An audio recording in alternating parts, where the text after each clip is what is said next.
So does anybody have doubts from HC Verma or from the module or the projectile motion exercise I had sent earlier?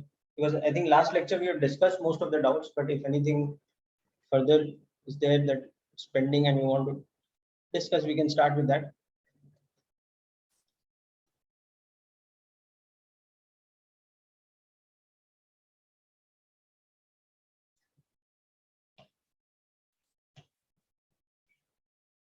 Okay.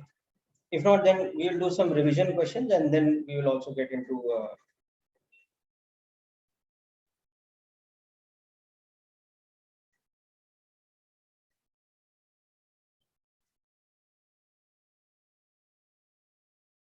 projectile motion, rather relative motion.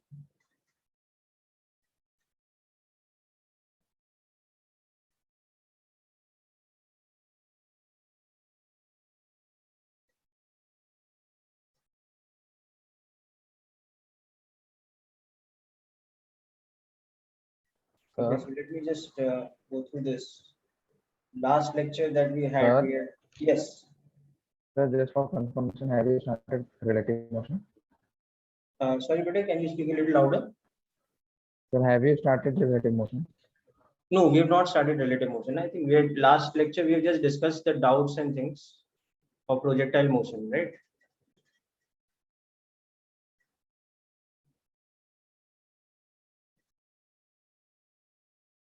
Yeah, that's what I can see that we're.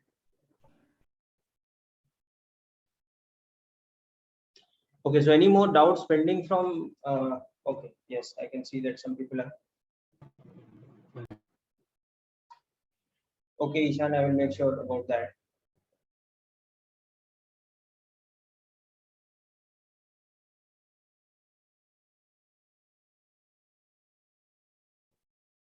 Periodic exam on 20th, this is you're talking Vatsal, about periodic motion, I mean periodic exam in your college, in your school Yes, or sir. college? Okay, okay. Yes, sir.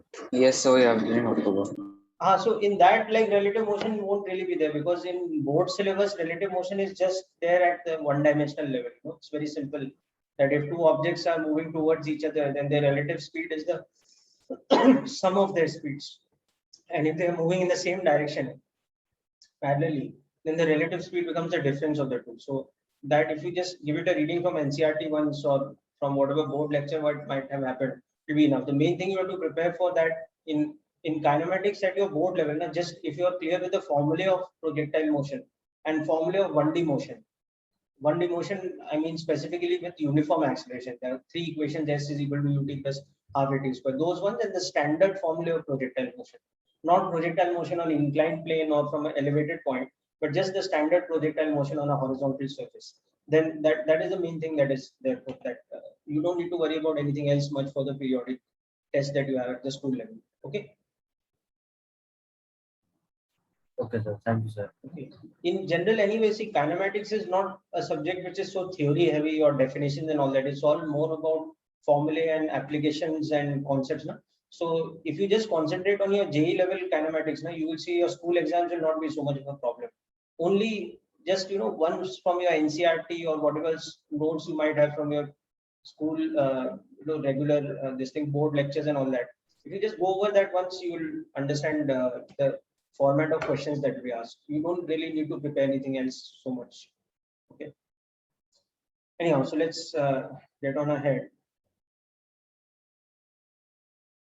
So fine, there are a few questions that I want to discuss in projectile motion first. Then we will move ahead with relative motion. We will look at the basics of relative motion today. So I'm labeling the session as relative motion session 1. But as I said, the first half of the session, I want to complete any doubts and discussions remaining from projectile motions. Projectile and 2D motion in general.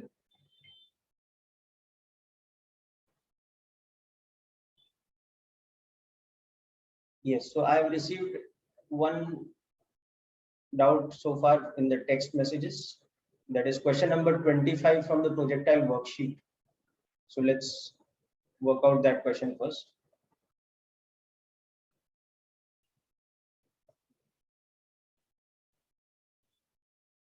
So Shayan, you have asked about this, so I'm just going to share the worksheet first.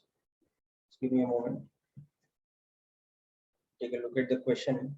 I think last time also we were discussing few of the questions from this worksheet as well as from HC Verma.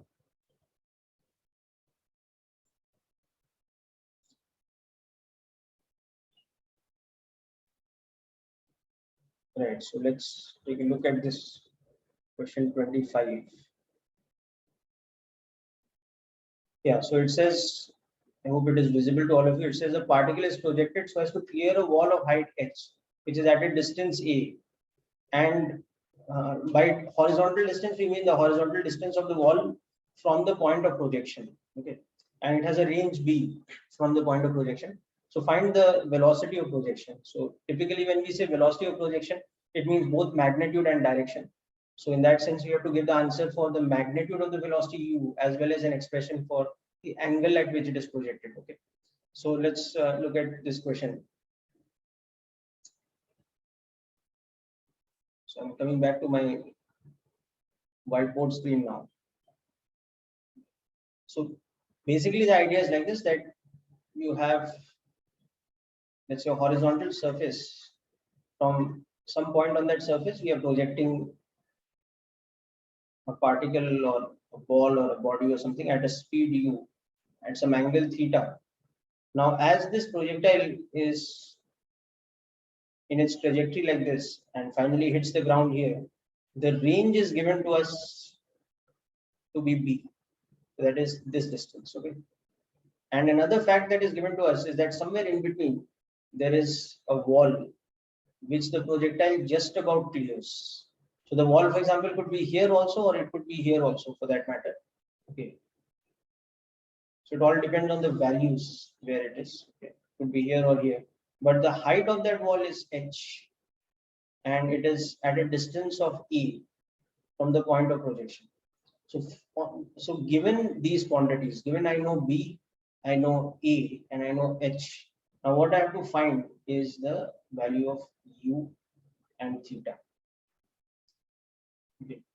So very simple. What we can do here is we can see that if I, as usual, take my system of axis like this, x-axis like this, y-axis like this. So then this point where it just clears the wall, that point's coordinates become what? It becomes a comma h. Okay, Shayan, you are clear up to this point? Yes. Okay. So this point a comma h, na, this point ah, it lies on the trajectory. Na? So if it lies on the trajectory, it should satisfy the equation. It satisfies the equation of trajectory, that is y is equal to x tan theta into 1 minus x by r. Now here r is known to us as b, but theta is unknown. So when you substitute this point over here, it should satisfy this equation. So we have h is equal to a tan theta into 1 minus a by b. This one equation we have. And through this equation, we can see that we have tan theta is equal to bh upon b minus a, this kind of thing. So we have, effectively, we have the value of theta. Now the other thing you have to find is the value of u. So we also know that the range is u square sine 2 theta divided by g. That range is equal to b. So u is basically square root of bg upon sine 2 theta, like this. Okay. Now this is where we'll have to, so this is the second thing. Now we have to solve for u. So theta has to be eliminated. Now, do you know there's a trick over here that sine 2 theta can be expressed in terms of tan theta? Do you know this formula in trigonometry, people? You might have seen this. Okay, sir? Yes, sir. Yes, sir. Okay, so you can substitute that over here. So sine 2 theta you can write. Okay. So यहाँ से sine 2 theta कितना हो जाएगा? It will be like this. It will be 2bh upon b minus a divided by 1 plus BH upon B minus A ka whole square. So you will know the value of sine 2 theta now. So this is a bit messy. You'll have to simplify it and take the LCM in the denominator and all that. But whatever happens, sine 2 theta is now known. And once you know sine 2 theta, you will substitute it here. So you'll get the value of E. Okay. So hope the question is clear and the method of solving it.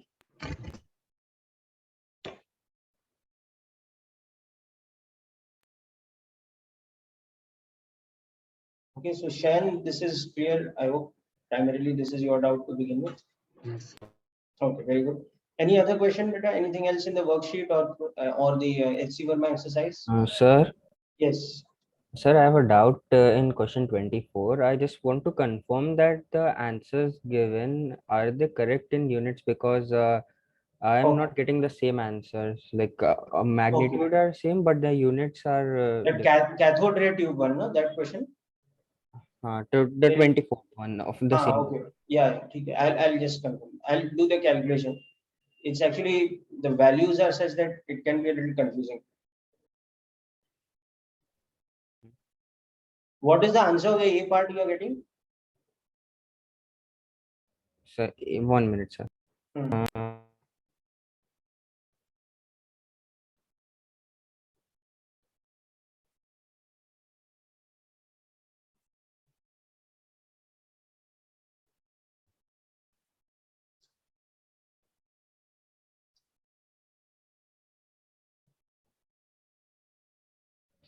So the part A, I'm getting the answer as 2 nanometers, but the answer given is 2 millimeters. Yes, yes. Your answer is correct. It will be 2 nanometers. There is a misprint in the answer. Yeah, I will get it corrected. It will be 2 into 10 raised to minus 9 meters. Okay. Do you want me to solve it or is it clear? No, sir, I've solved it. This one also, and then yeah. But see, if you got 2 nanometers correct, the other answers will be also correct for you. So I'll just briefly give the formula and the answers. Okay. Okay. So all of you can verify the answers and make a correction in the answer key also. Just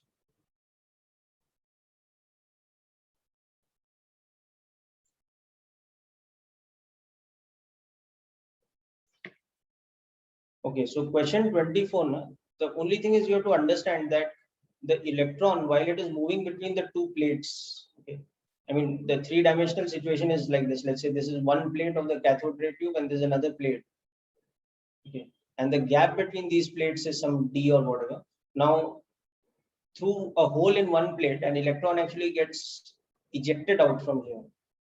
Because there's some mechanism by which, by heating a metallic plate and all that, electrons are ejected. It is called thermionic effect or something like that.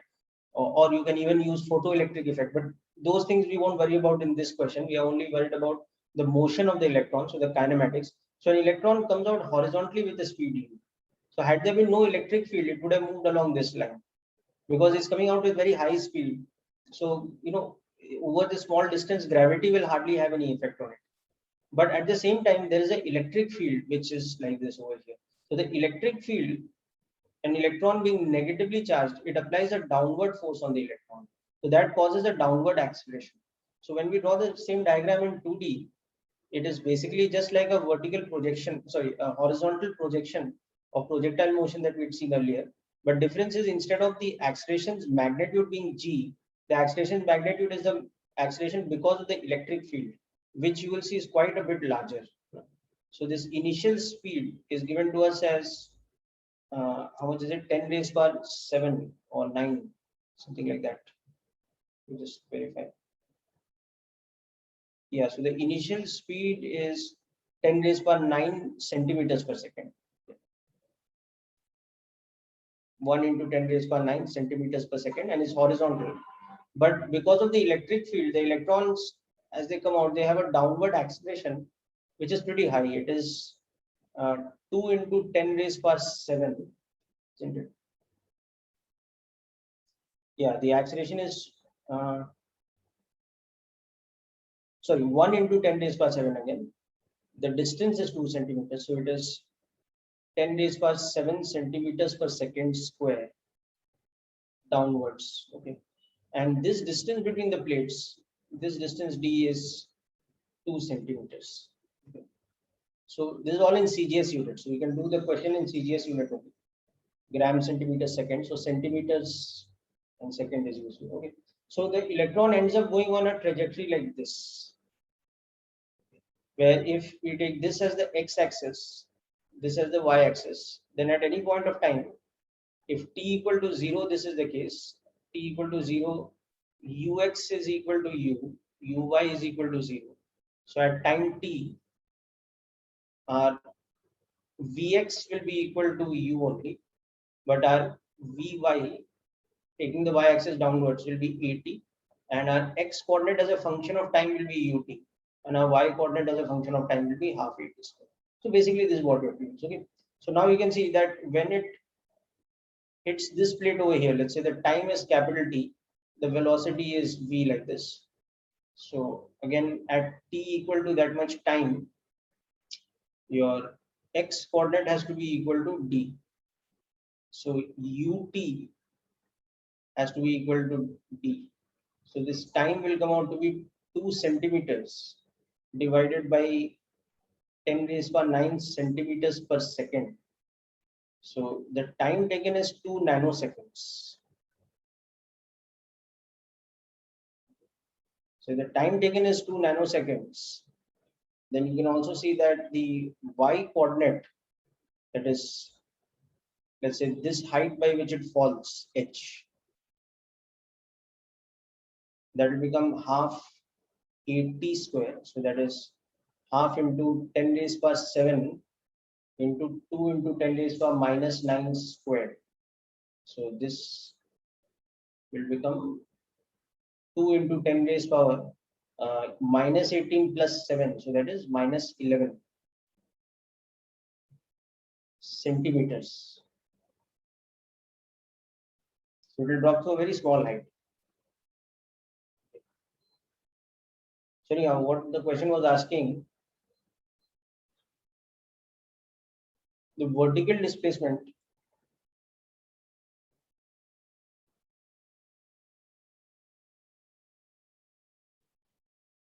is half 80 square.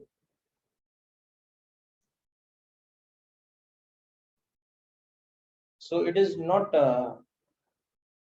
nanometers either, it's even smaller now. Because the time taken is 2 nanoseconds. So it is half into 10 raised per 7 into 2 nanoseconds whole square now.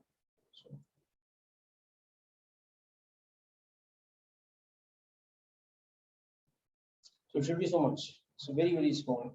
So it is actually like 0.02 into 10 raised per minus 9. Oh, it's even smaller, no? Because this is in centimeters. So it is like, so the correct answer is actually this much only.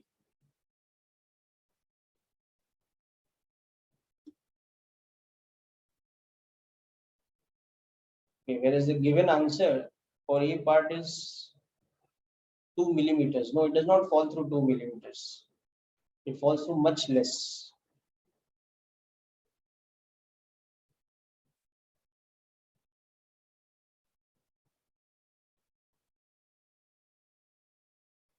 Okay.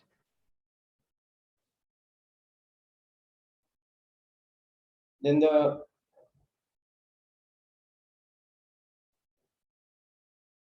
B part. So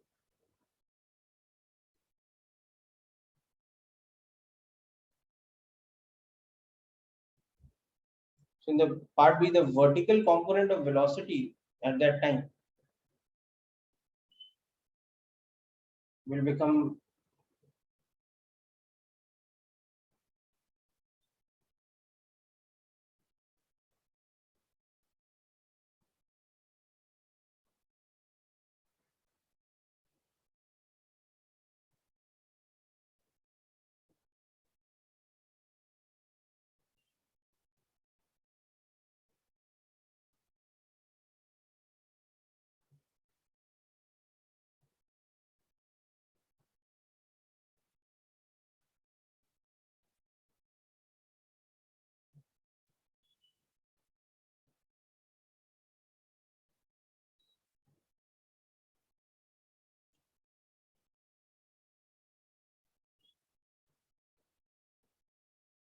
Okay, so this should be the correct answers.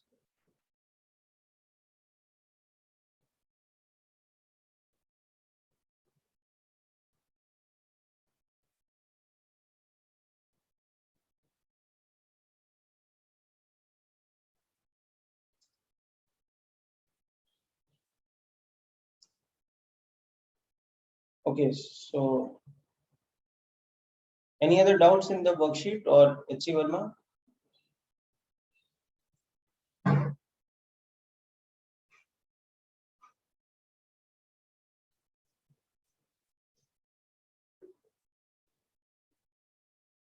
Last time, how much of H.C. Verma we have completed for the doubts? I think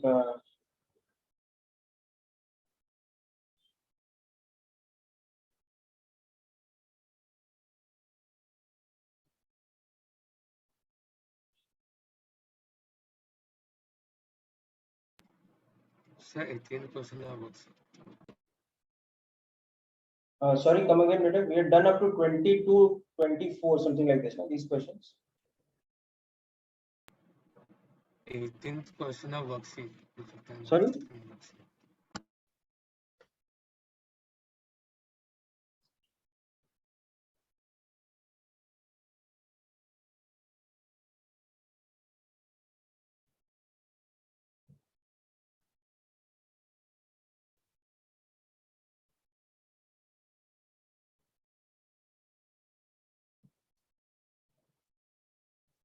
Yeah, Adinath, you can tell me the question you have the doubt from.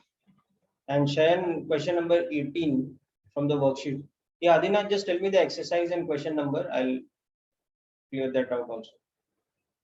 Exercise 4, question number 19. Okay. So we'll come to this. So let's first complete the worksheet down. Question number 18 from the worksheet.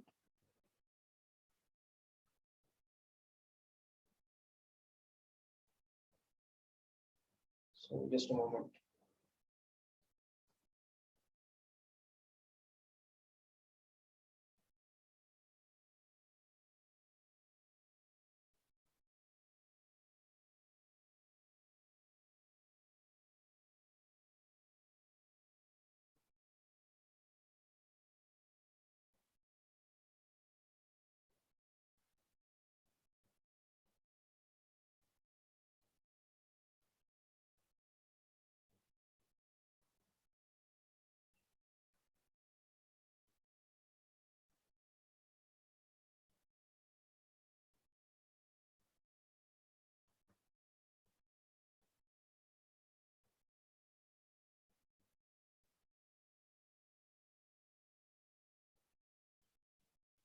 Okay, so what is the maximum vertical height to which a baseball player can throw a ball if his maximum throwing range is 60 meters? Okay, so let me explain this question.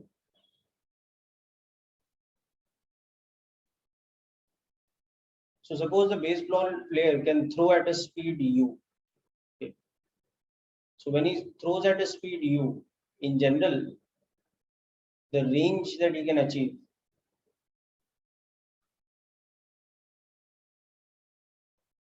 is u square sine 2 theta by g. So this shows that for a given projection speed u, the maximum possible range is how much? It is u square by g, and this occurs for theta equal to 45 degrees. Okay, so in the question, it is given that this maximum range is 30 meters. So u square by g is 30 meters. This is the first information that is given. Okay, now the maximum height to which, I mean, the overall height to which the projectile climbs, that's u square sine square theta by 2g. So again, you can see that for a given u, for a given speed of projection, the maximum for this vertical height it will climb to, that is how much? It is u square by 2g, but that occurs for the situation where theta is 90 degrees. So you should project vertically. So So if he projects the same thing at a speed u, but vertically, he will achieve a maximum height of this much. So now connected with the first question, first information. So you can see that it will become 30 by 2 or 15 meters. Okay. So if the same baseball player, when he projects it at 45 degrees, he achieves a range. This is the maximum possible range of 30 meters. Now when the same guy projects it at the same speed, but vertically, then it achieves the maximum possible height of 15 meters.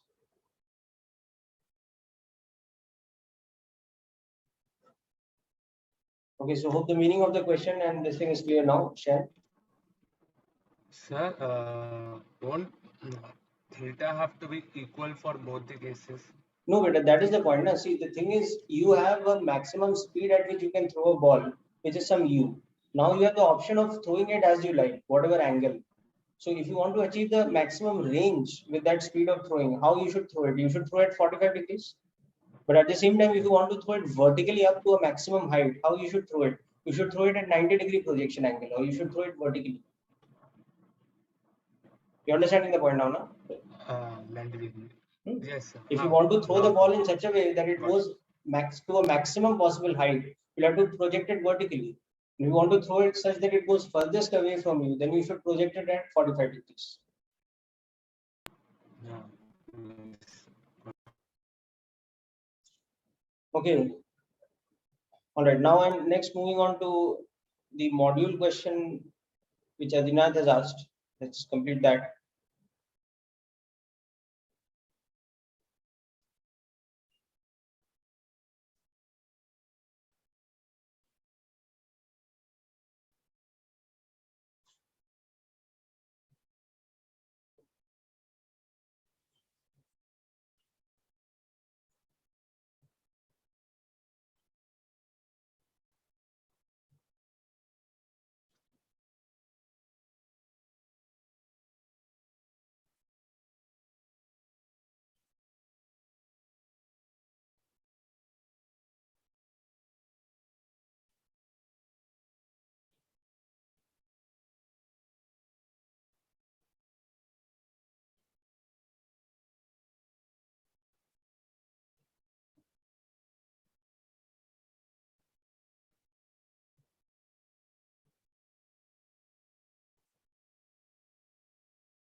Yeah, this question number 19. Just go through it all of you once, then we'll discuss how to solve it. So this is another question where it's a very appropriate question to use equation of trajectory.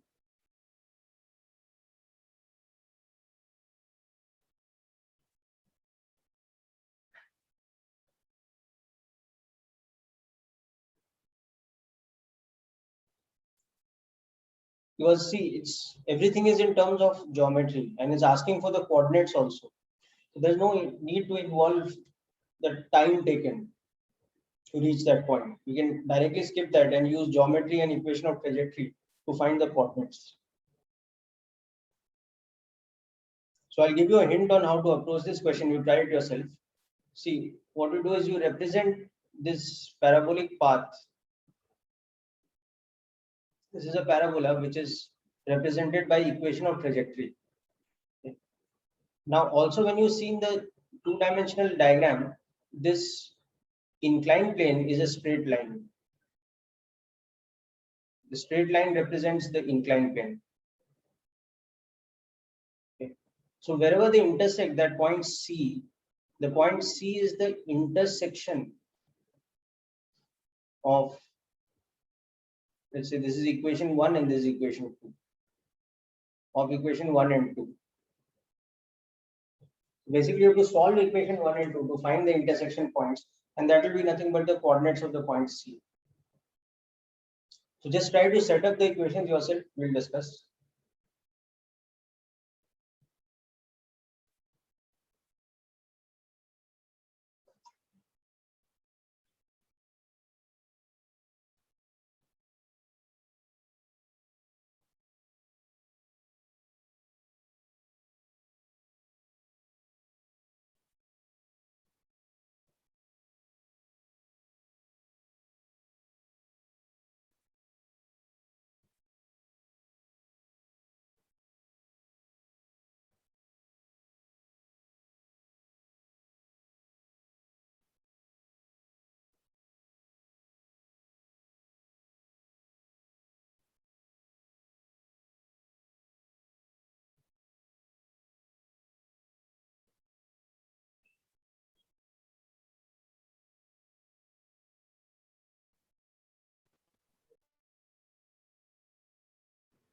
Sir, Yes. sir, can we use y means y equal to tan x? Yeah, that one only. X tan theta into 1 minus x by r, that formula. Yes, sir. And for the equation of the straight line, use y equal to mx plus c, Yes, where sir. m is the slope of the straight line. So it is that tan 37. Tan 37. Sir, but means I solved that equation and by finding the value of r. Hmm. But then I got a single equation in terms of y, but sir, the solutions were not matching, sir. I'll explain it. So the method that you told, by that I got the answer by solving two equations of x and y. I'm getting the answer that way. Okay, so let's verify the answer. So could you please wait for 1 minute? Yeah. So I'll just set up the equations, okay, and work on them yourself.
Okay, now it's given that we are projecting at a speed 5 root 5.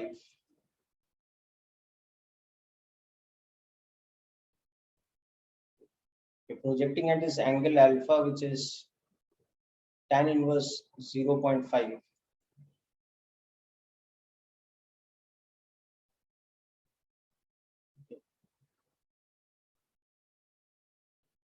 And this distance is given to us as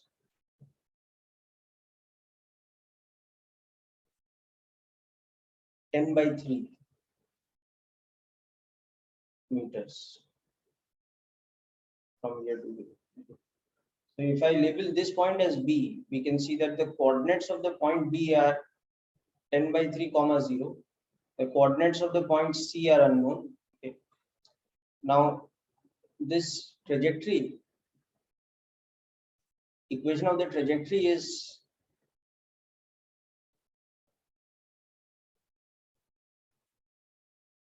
x tan theta into 1 minus x by r. So tan theta is basically tan alpha here. So it is 1 by 2 or half. Whereas r is u square sine 2 theta divided by g. So again, I can write that as 5 root 5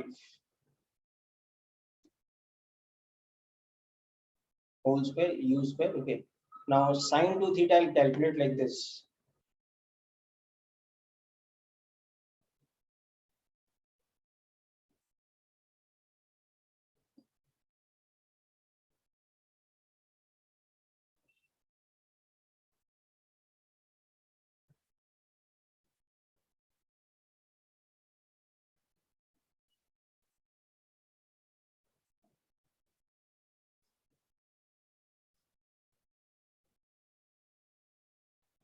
Okay.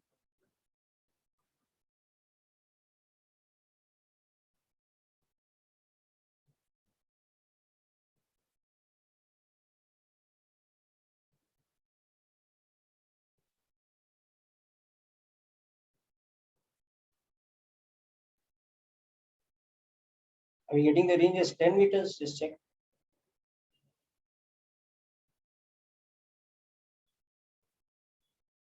Yes. Okay. So the equation of trajectory is becoming y is equal to x by 2 into 1 minus x by 10. This is the equation of trajectory.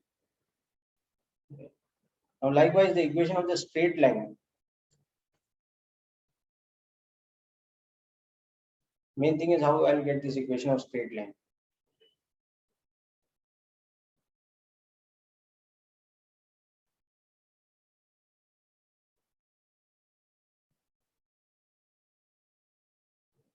Now here m will be tan 37, so 3 by 4. Okay, and the point B, which has coordinates 10 by 3 comma 0, lies on this line. Okay, so y is equal to 3 by 4x plus c is satisfied by this point. So 0 is equal to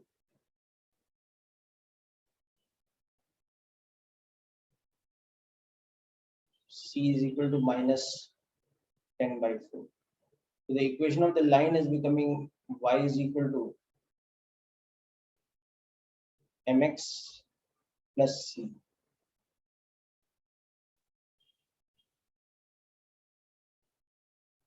Is my equation 2. So now the point C lies on the intersection of equation 1 and 2. So just solve for the intersection point.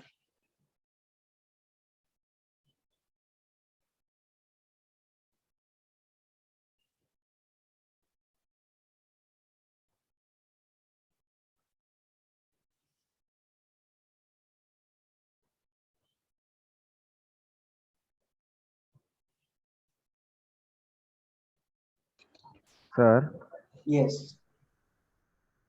sir, we can calculate like this also, right? By dropping a perpendicular from C. Dropping a perpendicular from C to where? The x-axis or the y-axis? Yeah, x-axis. Okay. And calculating that perpendicular distance and equate it as y. Or Yeah, we can treat it as y. but how you will write that in terms of time? The point C, its vertical coordinate you're writing in terms of time then, or like in terms of equation of trajectory only? Sir, I'm not writing in terms of time. I'm writing in terms of trajectory. In terms of? Trajectory. Then it's the same thing. Is you're solving by the same method. So we can do like this, and then writing the base as some y into some trigonometric identity. That also you can do, but why you want to complicate things so much? Now? Because see, that point simply satisfies both these equations. Now? So all we have to do is solve these two equations to find the numerical values of x comma y, the coordinates of that point.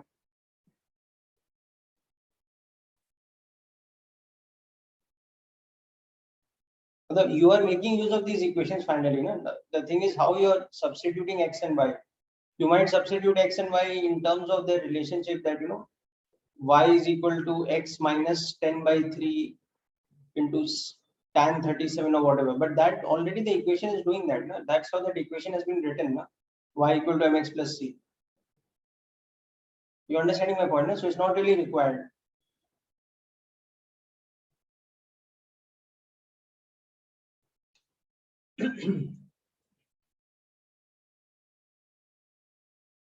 So from this, the value of y is 3x minus 10 whole divided by 4. And from this, the value of y is equal to, I write this as x into 20 minus x divided by 20.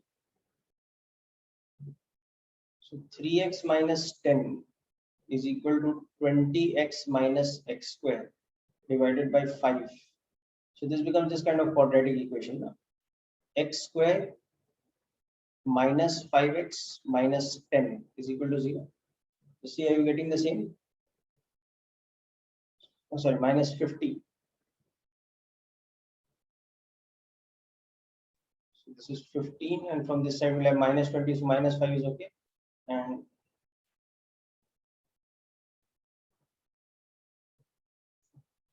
so x is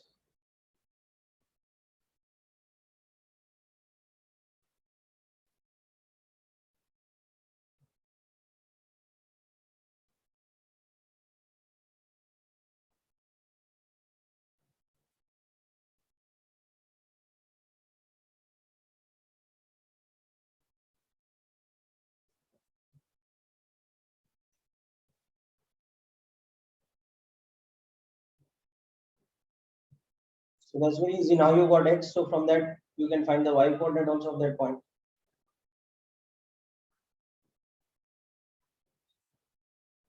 So x will have two values. One is 5 plus 15 by 2. So that is 10. Or it could be 5 minus 15 by 2 minus 5, but x won't be negative here. It will take the positive root only. So the point C has x coordinate equal to 10. So y coordinate is becoming how much? It is 3x minus 10 by 4. So it's 30 minus 10, that's 20 by 4, so 5. So coordinates of that point C, they become 10, 5.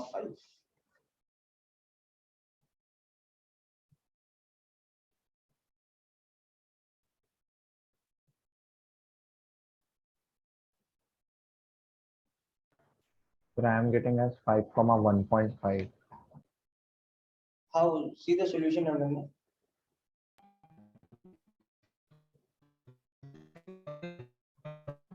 Oh, yeah, 5, 1.25 is the correct answer. Which means that I have made some mistake in my calculation. Just a moment. Check.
Yeah, people will just check the solution of this ones.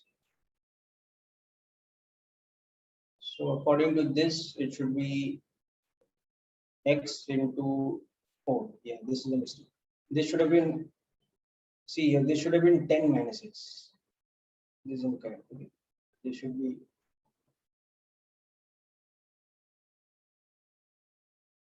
this. So let's redo the solution.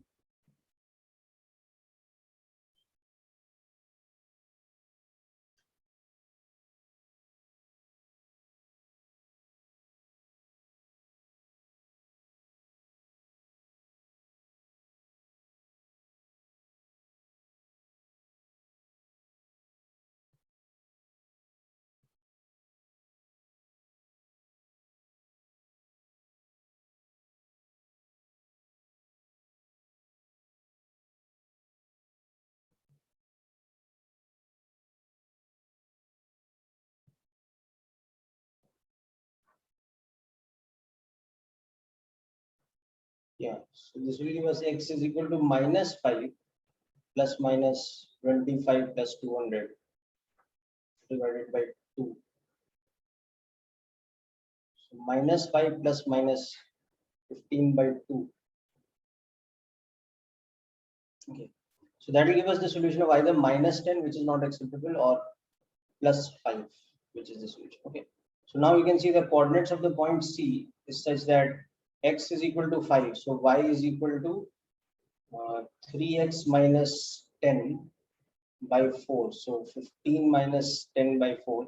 So 5 by 4 or 1.25. So the point C's coordinates are 5, 1.25.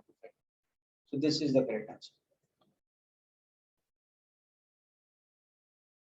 So yeah, sometimes these things can be a little tricky, the substitution, solving and all that. Anyhow, hope you have got this correct, understood this. Yes, sir. Okay.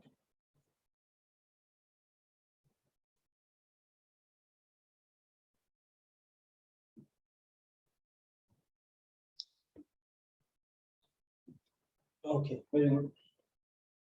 So now let us move on to the next section of kinematics, relative motion.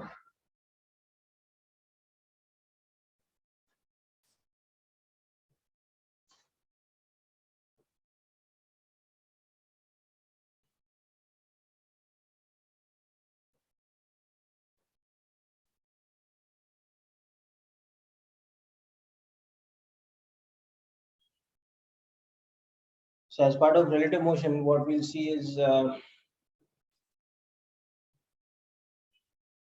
so if we are observing the motion of one body with respect to a moving reference frame, or a reference frame is attached to another body or another object, which is already in motion in the ground frame, then the equations of motion that we are writing, those are called the relative motion equations. Okay.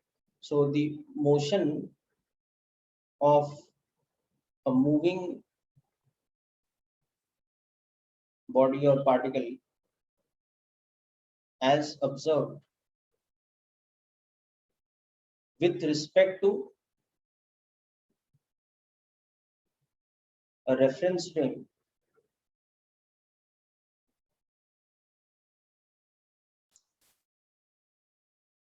which is also in motion. Okay. And by motion we mean what? With respect to ground. So this is described by the equations of relative motion.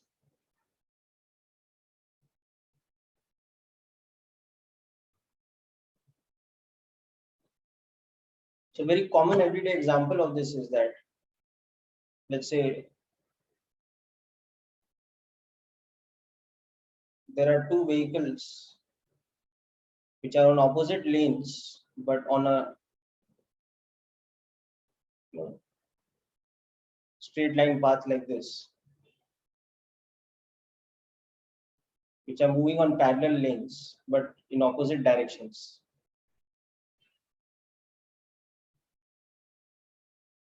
Just a moment.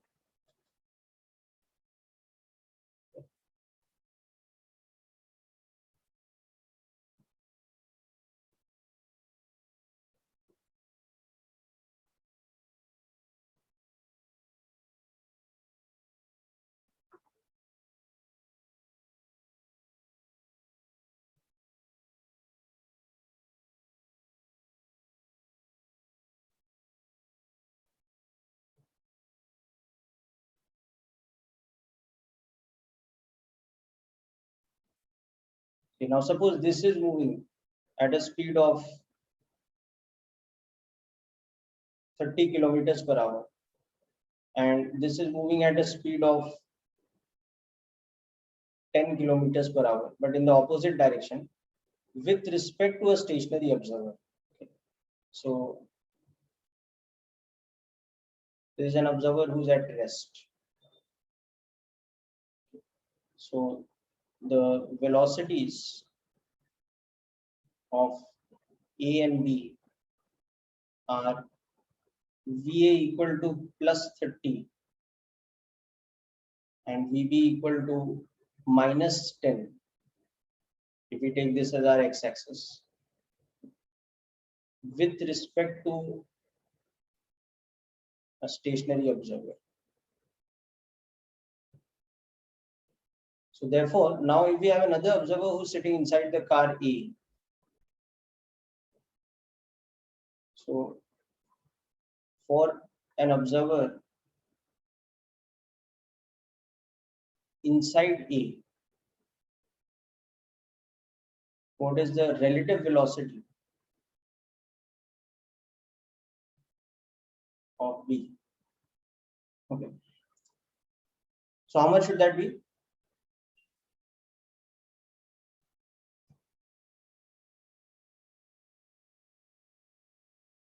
Can you tell me, anyone, the answer? How much should the relative velocity of B appear to be for A? 40 kilometers per hour. Yeah, it should be 40 in the negative direction. Okay. So this is an example of the concept of relative velocity. We'll discuss the definition and derivation in detail, but here this is the velocity of B with respect to A. So that is the notation when we are using. When we are writing B comma A in the subscript, so that means that we are talking about the velocity of B with respect to A. Okay. Now just make a note of the definition and this, the general description of relative motion and this particular example. Then I'll also justify to you by 2 or 3 different methods why this is the case. Okay, that why the relative velocity comes out to be minus 40. But from our everyday experience, we understand this, that if we are moving towards something and something is coming directly towards us, then its velocity appears to be the sum of the two velocities.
No, sir.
People obviously what we mean here is that the observer inside A is stationary with respect to A. Okay. So one of the methods by which I will show we can justify this statement over here is like this, that suppose at time t equal to 0, the car A is over here, okay, and the car B coming from the other side is over here, okay, and the distance between them is something, let's say capital D, okay, and this is moving with that speed of 30 kmph plus this is moving at 10 kmph. Now after some time delta t, this car would have, let's say, moved here with the observer inside it, so this would have traveled by displacement of how much, 30 delta t, okay, and during that same time B would have traveled, let's say, much smaller displacement, so like this, so B's displacement would have been 10 t, 10 delta, okay. So now the distance between them has become how much? It has become, let's say, some d prime. So that d prime is equal to what? It is d minus the sum of these two, no? So it is d minus 40 delta t. Okay. So the rate of change of distance with respect to time, that is d prime minus d upon delta t, that you can see is minus 40. From this equation you can see that it's come closer by a distance of 40 delta t. So the speed to it should appear to be 40 delta t divided by that time delta t.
धुवून ठेवायचं ते तुझी घाण आहे ते मी का वापरून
Okay, people, so hope the concept of relative velocity in this particular question is clear. Now, another thing that you'll observe, another example fact, we'll do the calculation for this one at a later stage, but if you observe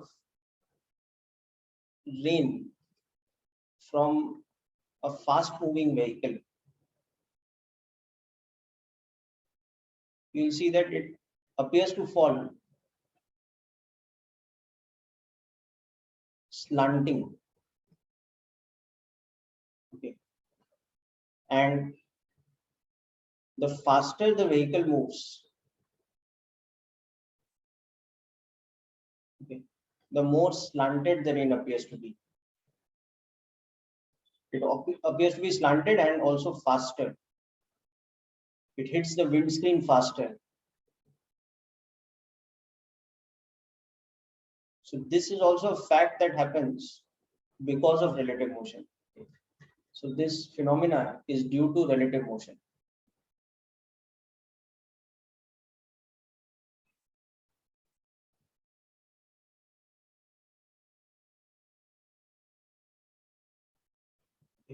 So this and many other interesting types of phenomena we'll be able to analyze once we are clear with the concepts of developing the relative motion equations.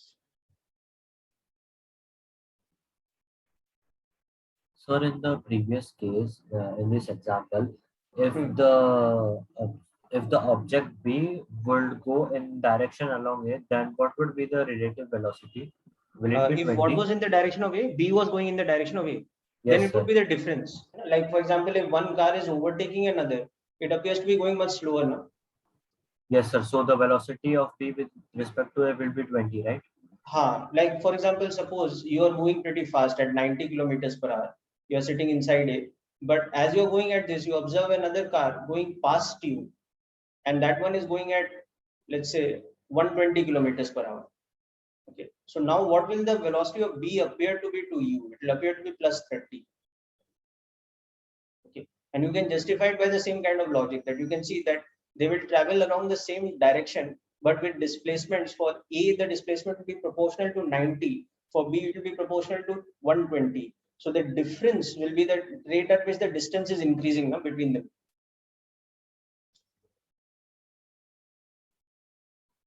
No, so Ishan, the idea is that it's raining at the same speed, let's say all the time, and the rain is falling vertically. But depending on how fast the car is moving in which you are moving with the car, it will appear to be faster, because what you are seeing from the moving car is not the actual velocity of the rain in the ground frame. You are seeing the relative velocity. So the relative velocity of the rain that you see, it depends not just on the rain's motion, it depends on the car's motion also. So if the car speeds up, the relative velocity will also appear to be of larger magnitude, as well as the slant angle will be more. Okay. However, that's a two-dimensional example. So we'll have to do some vector analysis before we understand that as a fact.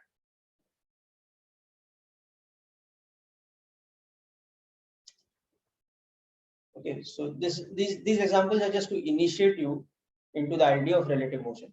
Now let us come to the various parameters of relative motion. Okay. So the various, like we had studied parameters in the beginning of kinematics, like that we will study parameters of relative motion.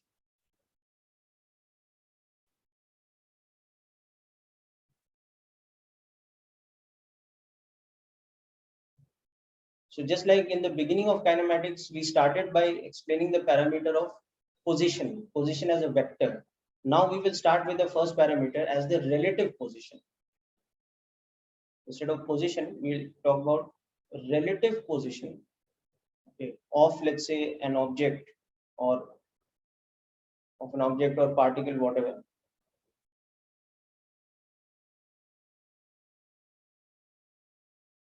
B, with respect to another object or particle A.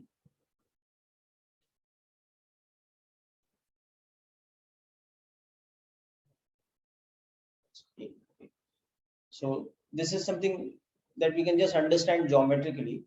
Let's say we have a reference frame which is attached to the ground, which is nothing but in general a three-dimensional coordinate frame. Ishan, that is a different story, but that is Einstein was talking about the relative speed of light, and light is actually not a moving object. No? Light is an electromagnetic field. which propagates according to the principles of electromagnetism. Okay, so that's why the speed of light is something which is absolute in all reference frames. Yes, that's very correct.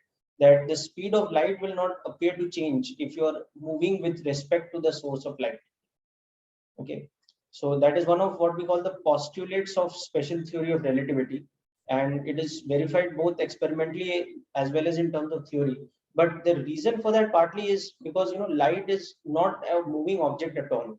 Light is actually a wave which is in the form of propagating electromagnetic fields.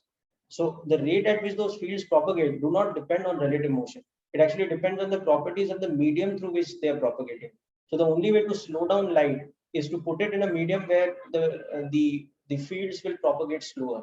So for example, the concept of refractive index, but moving the observer with respect to the source or stuff like that will not change the speed of light. Whereas, for example, in the case of sound, that is not the case. Okay, sound travels at a speed which is something like 330 meters per second through normal atmospheric air, let's say at normal temperature and pressure. Now, if sound is emanating from a certain point, like a loudspeaker or something, and observer starts running towards the loudspeaker or running away from it, then the rate at which the sound waves are hitting him.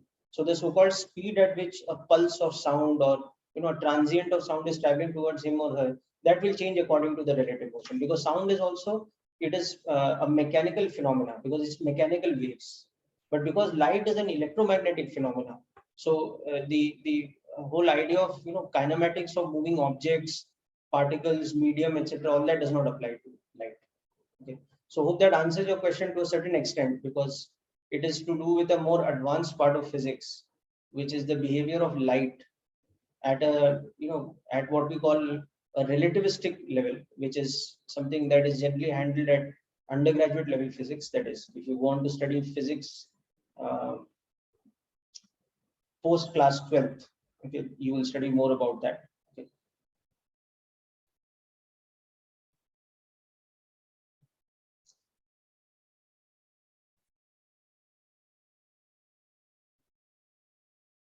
Yes, that is true, Ishan.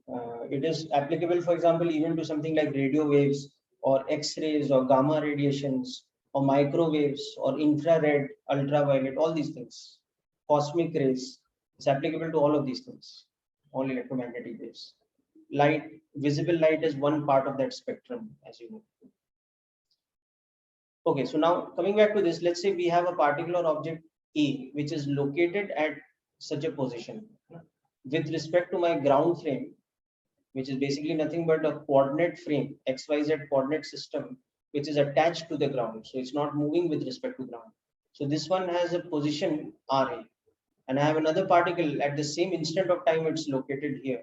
So its own position is this one, RB. So now if I ask you what is the position of B with respect to A, so it's basically like saying that instead of my origin being at this point, my origin has shifted to A.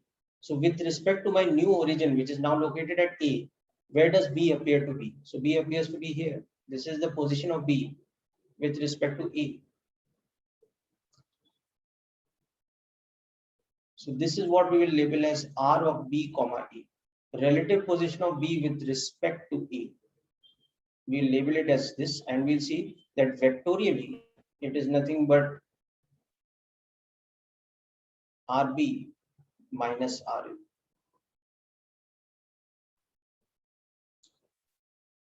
So this is the first definition, that if I know the individual positions of two bodies or two objects with respect to the ground frame, then how I can say what is the position of one with respect to the other. This is how we can say it. So for example, if we have a two-dimensional plane in which two objects are lying at points like this, let's say this is object 1, which is at say 2, 4, and this is object 2, which is lying at a point like this, let's say, which is at 3, 2. Now I want to find out the position of object 2 with respect to object 1 and the position of object 1 with respect to object 2. So just write down this definition, including, I mean, now the definition is actually a vector definition for us. So instead of expressing it in words, we'll express it as a vector expression, that R of B with respect to A is nothing but R of B minus R of A in the ground field. So now just apply it to this particular question here. And when you get the answers, you can also try to relate the vector equation that you get in terms of I cap, J cap with actually drawing the vectors in the diagram. That what does the vector look like when you draw a vector, which is the position of 2 with respect to 1 or 1 with respect to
Yes, Adinath, very good. So I'm just putting up the answers here. So you can see that we can write the position vector of the first particle with respect to ground frame as 2 I cap plus 4 j cap, and the position vector of the second particle as 3 I cap plus 2 j cap. So the position vector of the second with respect to the first will now formula wise come like this. So that you can see is I cap minus 2 j cap. But in the diagram, you can see it's basically like this. It is this vector. So naturally, you can see it has a positive x component and a negative y component. This is the position of 2 with respect to 1. But at the same time, if you look at the position of 1 with respect to 2, you will see that that will become, by formula, it will become minus I cap plus 2 j cap. So in the diagram, you can see that that one will be this. One will be this vector.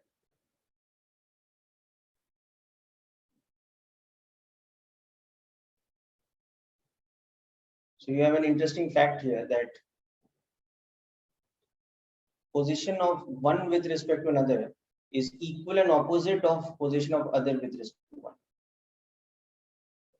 And the other thing is that if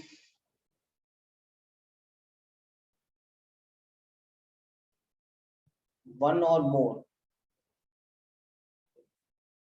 or you can say if either of A and B or both are moving, then relative position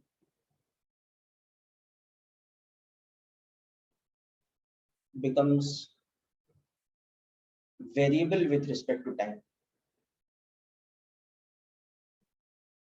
Okay. So that means that there is relative motion. Whereas if relative motion position is fixed with respect to time, then there is no relative motion. So basically, if is variable, it means that there is relative motion.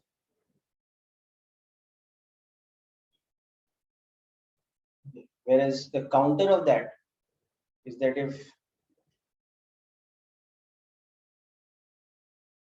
the relative position of one with respect to the other is fixed or constant, that means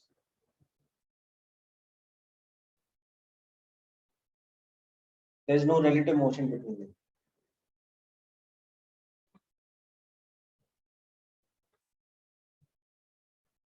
So relative to each other, they will be at rest.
Okay, so now let's come to the first set of definitions related to motion. So there is the concept of displacement, okay, which we've seen earlier. Displacement is the change in position. So when we talk about relative displacement, okay, so let's say we denote it with S of B with respect to A. So this is the relative displacement of a body B with respect to another moving body E. So displacement will be defined as the change delta in relative position. Okay, because earlier we've seen in kinematics that displacement was defined as delta R, that is final minus initial. So now likewise the relative displacement will become the change in relative position. Now from the previous definition you can see relative position is position of B minus position of A. So this becomes change in position of B minus change in position of A. So the relative displacement becomes displacement of B minus displacement of A. So you can see it's the same pattern in the definition. Like relative position was RB minus RA. Like that, the relative displacement becomes SB minus S. So for example, if you have a situation where a car A moves, let's say 40 kilometers east in 1 hour, a car B starting from the same position as A moves 30 kilometers southwards in the same 1 hour.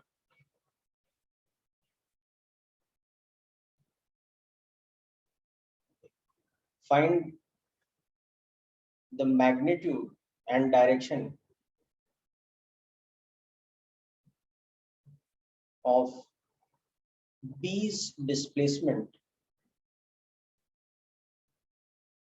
relative to A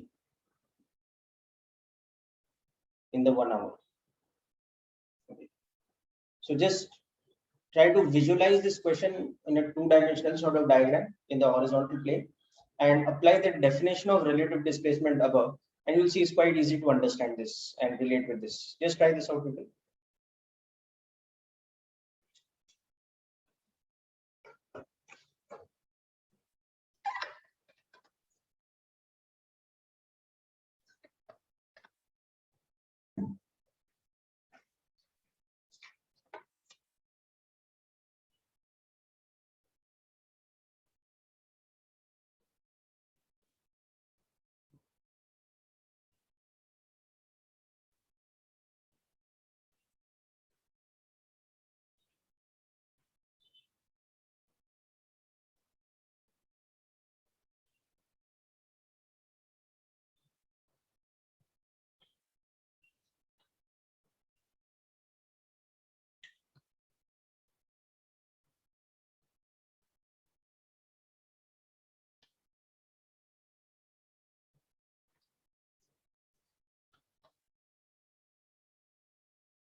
Yes, very good, Manav. Your answer is correct. Okay.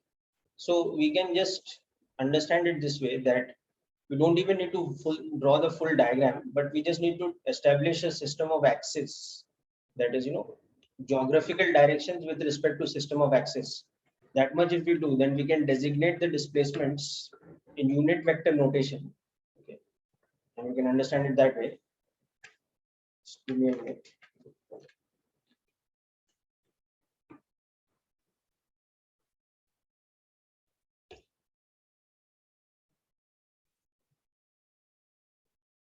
Okay, just a second, people. My software has just got hanged. I'll just reboot it. We'll complete this problem before we wind up. Anybody else got the answer in the meantime, apart from Manav?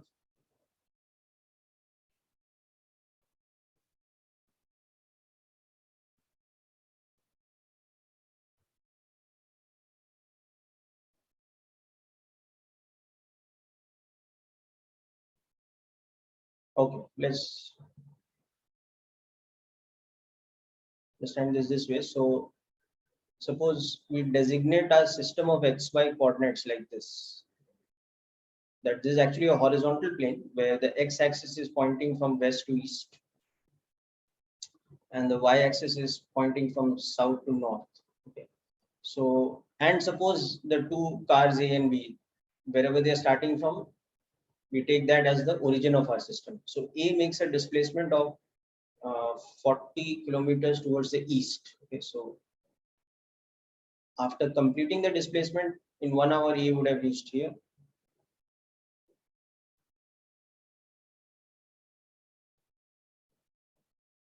One hour.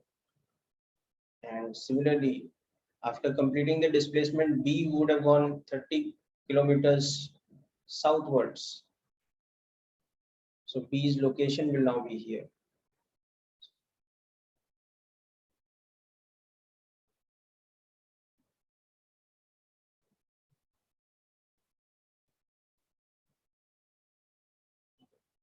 So the relative displacement you will see will be this, because initially B was at the position of A, but now to A, the displacement of B will look like this thing. So in the diagram, you can see it's 50, and it is such that this angle is 37.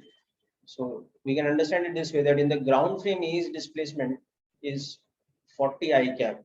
In the ground frame, B's displacement is minus 30 J cap in kilometers. Okay. So the displacement of B with respect to A, as per the formula, is minus 30 J cap minus 40 I cap. Okay. So this vector minus 40 minus 30 is a vector of magnitude 50, you can see. Okay. And the direction you can see is like this. Now the direction is, this angle is 37 or this angle is 53, and this is west, this is south. So you can see it is 37 degrees south of west, you can say, or that's equally good as saying 53 degrees west of south. There are two ways of saying the same thing, but that is what the relative displacement of B is with respect to E. Okay, so this is the relative displacement.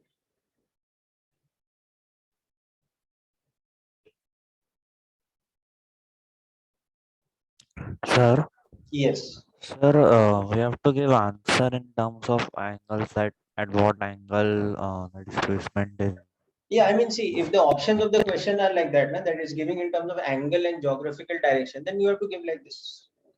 For the at competitive exam level, don't worry because you are selecting the options, but you should know how to give the answer, calculate the answer in both ways. If you have to calculate in unit vector notation, or if you have to calculate in terms of angle and geographical directions, both the things you should know.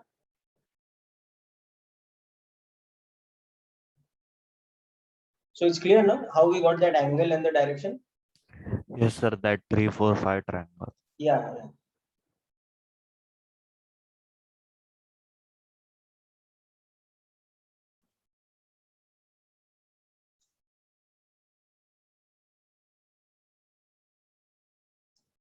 Okay, people. So with that, we come to an end of today's lecture. So just to reiterate again, the relative motion part that we've learned today, it will not be part of what is tested in the coming major test on Sunday. It's only up to projectile motion, but including projectile motion on an inclined plane, equation of trajectory, everything, and everything before that. So one-dimensional motion, vertical motion, all those things, the general type of questions where some graphs are given or some general type of expression might be given, velocity as a function of time. So to integrate that to find displacement or differentiate that to find acceleration. So everything in kinematics that we've done till date, apart from the relative motion part. So make sure you revise all this, and any last moment doubts, please try to clear with me by tomorrow, day after. You can send me messages on WhatsApp. I'll help you out. Okay. All the best. That's it for today. Have a nice day. Thank you, sir. Bye, sir. Thank you, sir. Bye, sir. Thank you, sir. Bye, sir. Thank you, sir. Bye.